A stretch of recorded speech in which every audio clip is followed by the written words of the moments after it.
Welcome एक नाज़रीन आगाह कि अवांखे पीपी चेयरमैन बिलावल भुट्टो ज़रदारी जी वज़ीर आज़म जे अॻूणे तर्जुमान नदीम अफ़ज़ल चंद जी रिहाइशगाह आमद थी आहे।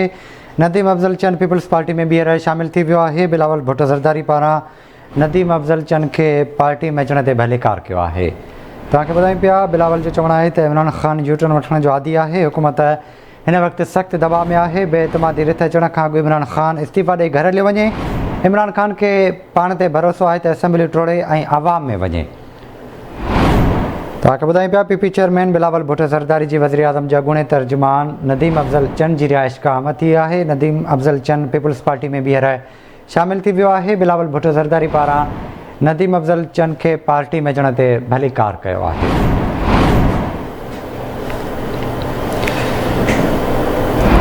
पीपी चेयरमैन जो चवणु आहे त हुकूमत इत्तेहादियुनि जो किरदारु इंतिहाई अहम आहे। आसिफ अली ज़रदारी नवाज़ शरीफ़ ऐं मौलाना फज़ल रहमान जल्द मुलाक़ात कंदा। राब्तो कयो आहे गाज़ी झंडेर सां। गाज़ी आगाह कजो।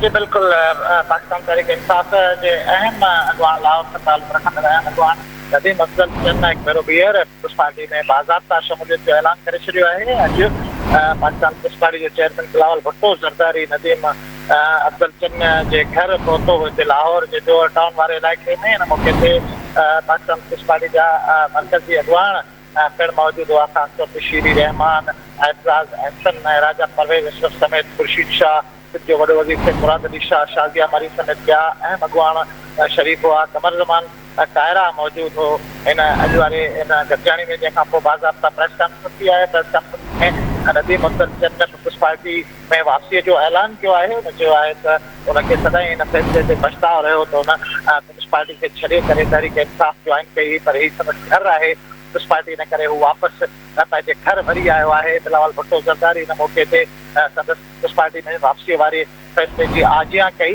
ऐं मीडिया सां लाॻापियल सहाफ़ियुनि जे मुख़्तलिफ़ सुवालनि जे जवाबनि में बिलावल भुट्टो ज़रदारी चयो त उनजो होमवर्क मुकमल आहे ऐं ॿिनि ॾींहंनि में हू इस्लामाबाद पहुची रहिया आहिनि ऐं ज़रूरी आहे त वज़ीर आज़म इमरान ख़ान लॉन्ग मार्च इस्लामाबाद पहुचण खां पहिरियां इस्तीफ़ा ॾेई घर हलियो वञे। ॿी सूरत में हू घर मोकिलींदा। मुख़्तलिफ़ सुवालनि जे जवाब में बिलावल भुट्टो ज़रदारी चयो आहे त जेको एस्टेब्लिशमेंट आहे हुनखे न्यूट्रल रहणु खपे ऐं जेकॾहिं न्यूट्रल न रहंदी इन समूरे प्रोसेस में जेका मुख़ालिफ़ दर्जे एहतिजाजी तहरीक आहे, आदम अहतमाद वारी रिथ आहे त क़ौम खे ख़बर पइजी वेंदी। हींअर जॾहिं नवाज़ शाह खां सुवाल पुछियो वियो त हुन वाज़े हुनजो जवाबु न ॾिनो, बल्कि इहो चयो त ॾिसूं था नतीजनि जो इंतज़ारु कबो त नतीजा कहिड़ा था अचनि। हुन खां पोइ क़ौम पाण सम्झी वेंदी त छो आहे। बिलावल भुट्टो ज़रदारी जो चवणु हो त हीउ जेको अदम एतमाद वारो प्रोसेस आहे हुन में हुकूमती इत्तेहादी जी तमामु घणी अहमियत आहे ऐं हू कोशिशि कंदा त जेके हुकूमती इत्तेहादी मौक़िफ़ सां सहमत आहिनि उहे जेको अदम एतमाद वारी तहरीक आहे हुन में सपोर्ट करनि, छाकाणि त हुनखे हर क़िस्म जे वोट जी ज़रूरत आहे ऐं हू पुरुमीद आहिनि त तहरीक कामयाब वेंदी ऐं वज़ीर आज़म खे हू घर मोकिलण में थींदा। हिकु सुवाल जॾहिं खां पुछियो वियो त पहिरियां स्पीकर ठीकु आहे गाज़ी झंडेर, वॾी महिरबानी अव्हांजी तफ़सील खां करण लाइ।